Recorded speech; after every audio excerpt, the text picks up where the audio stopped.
We're going to continue on with volume. We're going to talk about volume of right prisms. Right prisms are shapes where there's two faces that are parallel to each other, so that in essence the top and the bottom of it are the same shape. We'll talk about pyramids that come to a point. These are shapes where they have the same top and bottom. A volume, we talk about measure of space it occupies. It's measured in cubic units. The formula for all these prisms is the same. We're going to use the formula V equals big BH, where big B represents the area of the base. So depending on what shape it is, it'll depend on what formula we use. So this is a rectangular prism. The bottom then is a rectangle. So when we use this, big B is length times width, because that's how we find the area of a rectangle. And then we just multiply by how tall it is, or h, how high it is. A triangular prism tells you what the base of it is. So we're still going to use big B times h. But this case, to find big B now, it's a triangle, so that's 1/2 base times height. And then now it gets a little tricky because there's two h's. This is the height of the prism. So how tall the three-dimensional shape is. And this h represents the height of the triangle itself.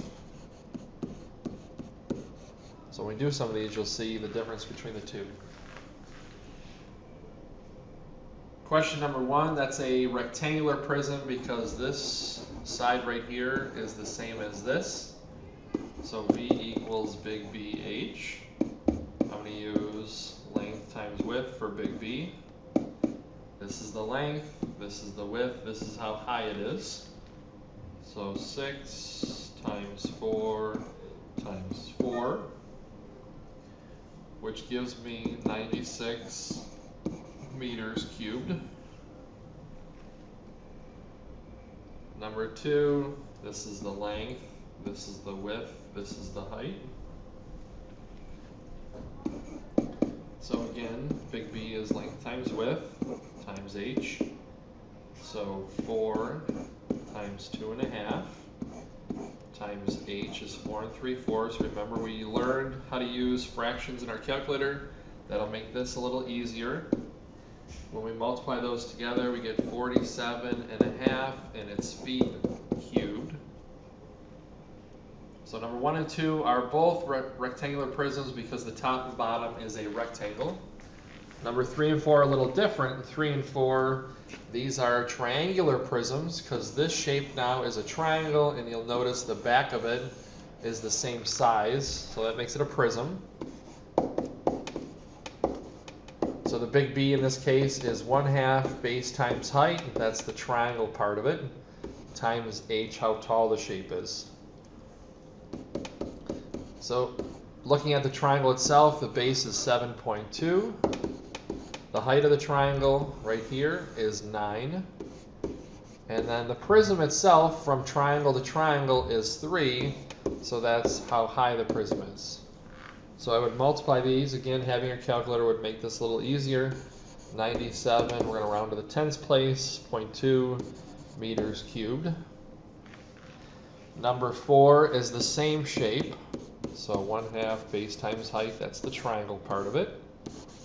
That's right here. So that's what I focus on first. Here's the right angle. The two sides that make the right angle are the base and the height.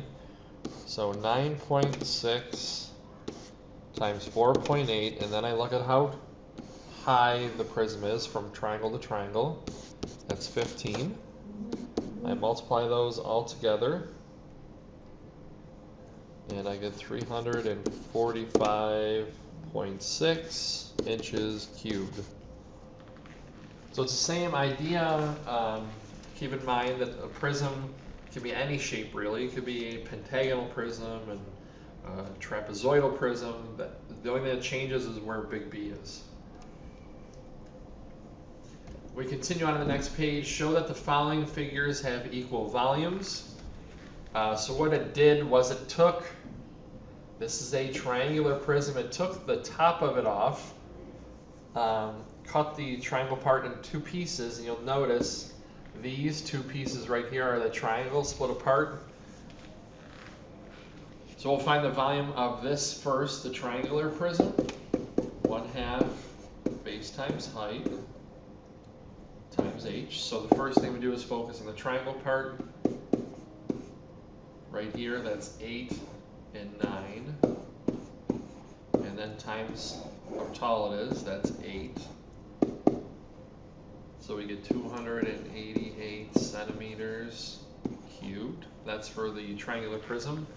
And this one over here is a rectangular prism, length times width times h. So we have 8 times 4.5 times how tall it is, which is 8. And when we do that, we get 288 centimeters cubed also. So this is kind of a way to show you that we can take a triangular prism and cut a part of it a little bit and then join it back together and make a rectangular prism. How can it be shown that the prisms will have equal volumes without completing the entire calculation? What we did is we took the top of the triangular prism off, broke it into 2 pieces, and rejoined it on the sides to create a rectangular prism.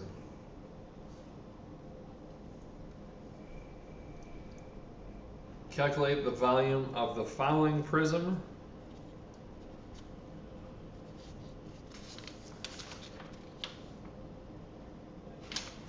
So this prism right here is a triangular prism here on the bottom, which I've highlighted in red. And this part here is a triangular prism, which is highlighted in green. So what I would like you to try to do is to find the volume of those 2 pieces, and then bring that to class if you would. Question number 7 on the next page, a container is shaped like a right pentagonal prism with an open top. When a cubic foot of water is dumped into the container, the depth of the water is 8 inches. Find the area of the pentagonal base. Excuse me.